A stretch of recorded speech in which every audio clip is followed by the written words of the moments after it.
Hey guys, so it's been about a month since I first introduced you to the brand new 2018 Porsche 718 Cayman GTS.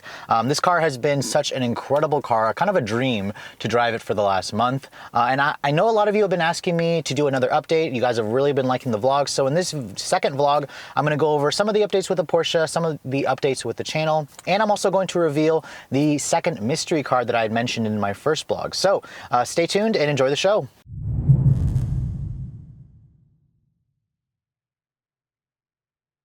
So to my left is the Mitsubishi Outlander plug-in hybrid vehicle.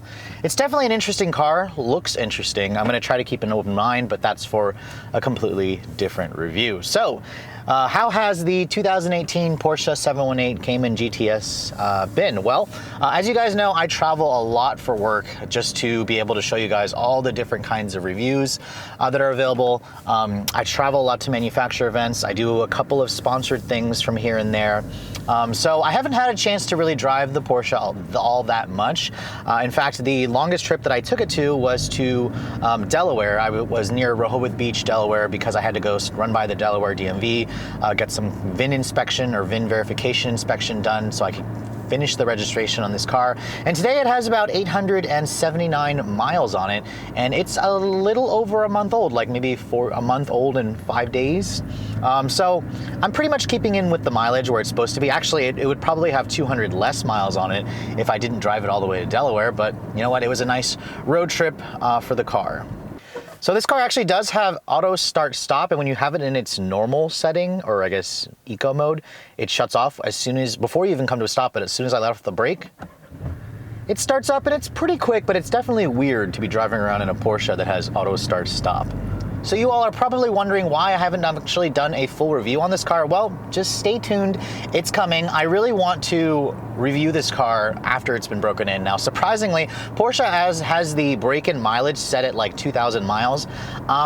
I'm not entirely sure I can wait that long, nor can you guys wait that long. Usually the norm is 1,000 miles, so I'm probably gonna be right around 1,000 miles, a little over that when I finally do the full review on this car. The reason being is because I haven't tried pushing it really as hard as I'd like to. I haven't tried the launch control, which is part of the reason why I went with the PDK for this car, because I wanted to have the launch control. I wanted the sports response button.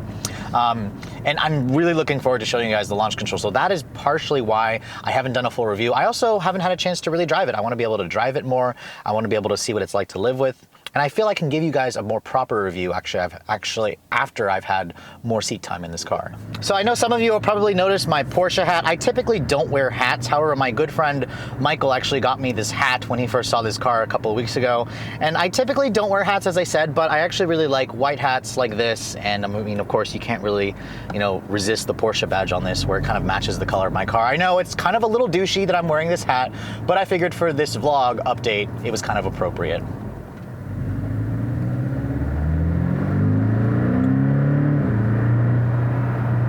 So how did I end up with a Porsche 718 Cayman GTS? Well, a lot of you have been asking me that question from the Instagram, from the Facebook posts. So I thought I'd answer that. Well, I've actually always wanted a Porsche for so long, for as long as I can remember. Porsche definitely does not hand out press cars as easily as a lot of the other manufacturers. I mean, if you think about it, Porsche doesn't really need to hand out press cars because their cars basically sell themselves. It's kind of the same mindset that Tesla has, and it's why I haven't actually ever gotten a Tesla press car, although that's kind of the norm here in the DC area. But how I ended up with a GTS trim, well, this trim was new for 2018, and it basically takes everything that I wanted in the regular Cayman S. It includes the Sport Chrono package, the Sport exhaust, the PASM Sport suspension, the Porsche torque vectoring, and it basically wraps all that in at a 6 to 7% discount versus when you buy it as an S. So technically, this is kind of the value leader. Now, in relation to that as well, you also get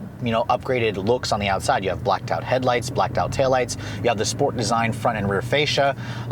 You also have the black satin 20-inch Carrera S wheels. I mean, all of that stuff is easily like $20,000 in options on an S. However, Porsche gives it to you for like, $14,000. So surprisingly, it's a good deal. And also, when you kind of go up the ladder with Porsches in their trim levels, they tend to get a little bit more rare. The GTS trim is going to have, significantly stronger residuals, resale values versus when you look at just a regular Cayman or a Cayman S.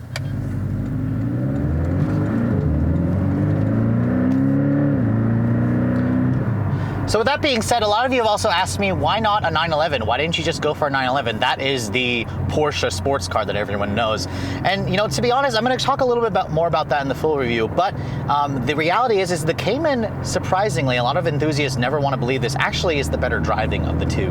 Now, don't get me wrong, I love the 911, love the way it looks, love the way it sounds, love the way it goes. I've never actually shown you guys a full review on a 911, but I've got a good friend who's got a 991 2015 Carrera S that I actually did get a chance to drive.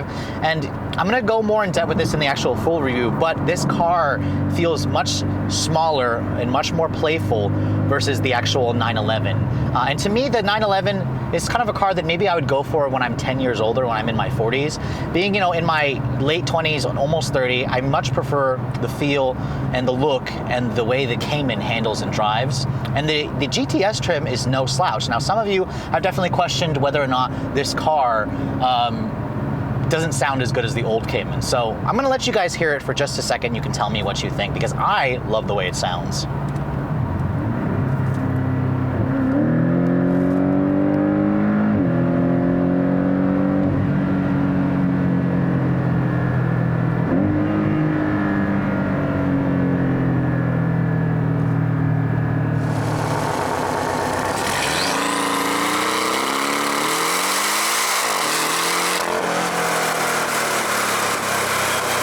So I know a lot of you are thinking, oh, but what about that flat six? I love that Porsche flat six. And I have to admit, when I drove my friend Dan's 911 S with the 3.8 liter flat six that made 400 horsepower, that engine sounded glorious. It had a nice shriek, a wail to it that really was incredible. I'm gonna have to show you guys a full review on that car when I do actually have the time to snag one to test, or snag it to test for a couple days. I'll basically just trade cars with him. But I have to admit, the 2.5 liter turbocharged flat four in this car makes so much torque. It actually makes the same torque as the 3.8 liter flat six in his car, and you notice it.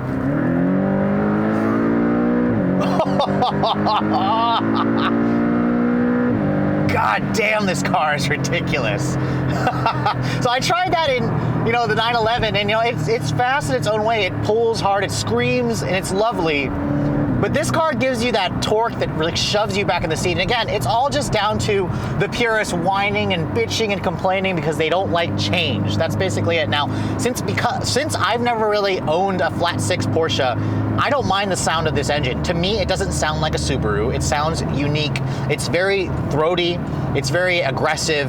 And you know what? The Cayman is not a 911, and that's not a bad thing. So this flat four kind of creates a new personality for the Cayman. And of course, I'm gonna go more in depth with the actual driving dynamics in the full review. I just wanted to kind of explain to you guys the differences really quick on why I chose the Cayman GTS over like a 911 Carrera, a base Carrera, or a Carrera T, which definitely was on my list. But again, it just all came down to the aesthetics. I prefer the more inherently balanced mid-engine design of this car. I like the smaller size of it, the less weight, the more playful feeling. Because remember, I was coming from a Miata, and I really wanted something that would preserve its handling feel and its characteristics, but added that extra grunt of power that the Miata was lacking. Again, I haven't driven the 2019 Miata. I'm hoping I'll be able to drive that soon, but the two cars are just so different. The Miata's not a bad car, it's just the Cayman is the car that you kind of will graduate to. The Miata is a beginner sports car. This is more of an advanced level sports car. And then some of you have also asked me, why did I go with the PDK? Why the hell did I choose an automatic Porsche? Well, the truth of the matter is I drove the manual transmission. I loved the manual, but then I drove the PDK and I loved it even more. It's that good of a transmission. And honestly, when you start driving the car, you start playing with the paddles, just feeling how quick it shifts, it's easy to see why somebody would choose a PDK. In fact, Porsche says in the US, 70% of Porsche buyers actually choose the PDK because it gets better gas mileage, it's quicker, it's easier around a track, which I do plan to track this car from time to time. Driving a manual is lovely, but if you actually plan to, do that kind of driving, the PDK is actually the better choice. And honestly, every enthusiast friend of mine that I've put in this car that has tried the PDK, and have never tried it in the past, really becomes a huge fan and a believer of this transmission. Another question that you guys have been asking me is why didn't I special order this car, even though it's not exactly my perfect Porsche, which again, I made that very clear in the first vlog why it's not. Why didn't I just special order it? Well, I probably could have. In all honesty, I was kind of in a little bit of a time crunch. I needed to add this vehicle to the fleet in Q2 for tax purposes. But ordering a car from Porsche basically would take 90 days. Also, you know, ordering a Porsche, if you guys have ever been to their website and seeing the amount of customization that Porsche offers, it gets very expensive. It's a little bit painstaking at times because there's so many different options that you're kind of like, oh, do I want to add this? Do I want to add this? And that. And honestly, this Cayman GTS that I picked up off the lot from Porsche of Arlington pretty much had about 95% of the options that I want. Sure, the basic white wasn't my first choice. However, it is a free color at least, not $650 or $2,300 on the, you know, the chalk white that you could get, or like the Miami blue, which is probably more of my dream color Porsche. The interior, while this is the standard interior, it's not the one with the leather stitch, it's not the red leather that I would have really liked. I would have added like another $2,500 to the price of the car, which I know it's a lot of money, and you know, with Porsche it really starts adding up. This car already at $94,300 is actually about $6,000 more expensive than what I intended to spend on this car. And it really just came down to the fact that the Porsche dealer I bought it from gave me a great deal on the car. They discounted it significantly, and they gave me a great lease price that was right in the budget I had set, even for a less expensive car. So I was overall pretty happy, and really the only thing I'm probably gonna miss over the long term for this car is Apple CarPlay. But although my Miata doesn't have Apple CarPlay, even though I love using it in the press cars that do have it, it's kind of an annoying thing to add it. I've heard the aftermarket you could add it for like over $1,000. Ridiculous, because Porsche charges $300. But really, it's just the Apple CarPlay that I wish it had. Sure, I would have added things like maybe the adaptive cruise control or the power folding mirrors, you know, the special color, special red leather interior. But you know, with Porsches, you have to be careful with the options. If you add too many options to their cars, the residual values don't tend to show that. I think the sweet spot with a Porsche is you don't want to add more than like $15,000 to $20,000 in options. Really, at that point, when you start adding more than $20,000 worth of options, the price just kind of skyrockets, and it doesn't show up in the residual value for a lease, which you kind of have to play with the numbers. So it's kind of all a numbers game. But Porsches at lease extremely well. This car, the Cayman in general, has the strongest residual value of any sports car in the segment, and it shows with their aggressive lease rates. I mean, you could lease this car, a base Cayman, which Porsche has on their website, for like $599 a month. Of course, that's with $7,000 down. That's based on an MSRP of $67 grand, but it's very possible to get one for a relatively affordable price, considering, you know, how expensive this car is and how prestigious it is. It's definitely been an interesting experience driving a Porsche, owning a Porsche, because, you know, with cars, you know, and car enthusiasts, we tend to really favor driving dynamics and how they feel. Porsches all have that, you know, built into the brand, but when you also have a Porsche, people really start to recognize things. They start to like notice, oh, you went and bought a Porsche, I guess you're doing well. It's definitely an interesting thing, and it's not something that I'm terribly used to. I mean, this is every bit the most expensive car actually I've ever bought or owned, and it's not something that I, you know, originally intended to happen so quickly. It was kind of a little of an unexpected thing, but you know what, that's kind of the journey of life. Redline has been doing extremely well thanks to, you know, all the views from you guys, so I'm extremely thankful of that. But with all that said, let's get on to the announcement of the next press car. Now, I know I mentioned to you guys last month that it was going to be available from August to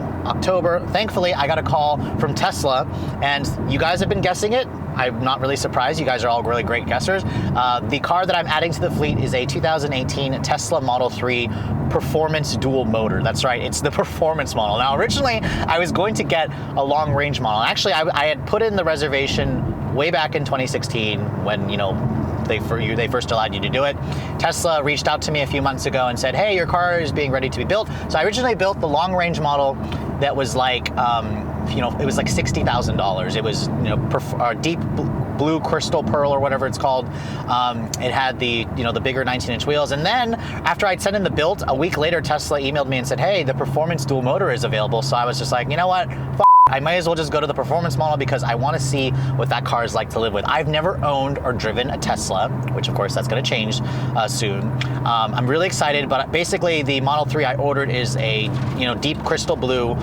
performance dual motor Model 3 with the 20-inch wheels, the upgrade package. It's got the enhanced autopilot, the self-driving capability, so it's got all the cameras and stuff added. It's got the premium white interior because Teslas, as you guys know, their interiors are a little, and I'm gonna be very honest when I finally get that car and talk about the quality over the long run, talk about how it's like to live with, the reliability.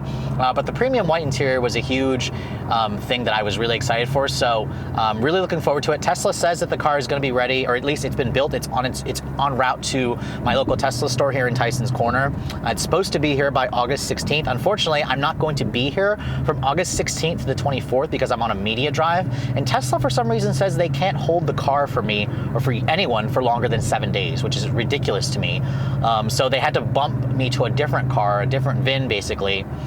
So now they're saying it'll be a week after that. So hopefully I'll be able to, take delivery of this car when I'm actually in town, because I'm going to film a whole like delivery video to show you guys, the whole experience and whatnot. Tesla is very interesting in the fact that the store is not a dealership. Don't call it a dealership. They don't like that.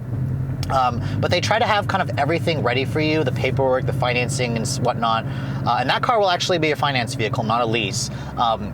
They try to have that available for you before you go into the showroom, so that way when you come in, you're literally just taking delivery and they kind of go over all the specs of the car. But I'm really excited, and I hope you guys are excited too, because between the Model 3 Performance and this Cayman GTS, I'm going to be definitely going to a drag strip and doing some drag racing videos, because the two cars couldn't be more similar 0 to 60. I mean, Porsche says this car gets to 60 in 3.9 seconds. I've seen it as quick as 3.6 from some of the big boy magazine publications. The Tesla Model 3 Performance says, or Elon Musk says, it'll go 0 to 60 in 3.5 seconds. So it'll be interesting to see how the two cars compare in straight line acceleration. But anyways, back to the Porsche. I want to talk about a couple of quick things. In the almost 900 miles that I put on this car, I've actually been averaging around 21 miles per gallon in combined city and highway driving. When I took this thing to Delaware, it was getting 35 miles to the gallon. So Porsche, they really knew what they were doing with replacing that flat 6. This flat 4 turbo, when you guys put it in its eco mode, surprisingly is very efficient, combined with the start-stop, combined with this brilliant PDK transmission. And I'm just looking forward to, my next 3 years of ownership with this car, and really seeing what it's like to own a Porsche and daily drive one. Because as a daily driver, even in its like most aggressive setting, this car is so easy to drive, so comfortable. Like, I've put short people in this car and let them drive. I had one of my old college roommates drive this car, who's like 5'1", this little Asian girl, and she was like getting in this car and she was able to actually see out of it, raise the seat up and see out of it and drive it. She was having a ball, and she's honestly been not driving as aggressively as she used to be back when we were in college. But that's the beauty about Porsche in general, is anybody who can kind of get into this car who's not a car person and just fall in love with Porsche, fall in love with driving, become like an enthusiast. And it just takes one drive in Porsche, in any Porsche sports car, to really kind of understand that, from the visceral sounds of the engine, to the response, to the steering, to the way this thing handles on a back road. It's just incredible. And I'm not going to go too much into detail about how it drives, because I'm trying to save that for the full review. But I'm trying to just let you guys listen to the noise and just kind of see the excitement on my face, because I'm really excited to take this thing to a track. I just need to find the time out of my crazy busy schedule to actually go out and drive this thing. But I hope you guys have enjoyed my quick little update video on the 2018 Porsche 718 Cayman GTS, and of course the announcement of the addition to the fleet, the 2018 Tesla Model 3 Performance Dual Motor. I hope you guys have enjoyed this. Make sure you like us on Facebook as always. Subscribe to the YouTube channel if you guys haven't already subscribed, if you're also new to the channel, and then follow us on Facebook. But as always, guys, I'll catch you all in the next video.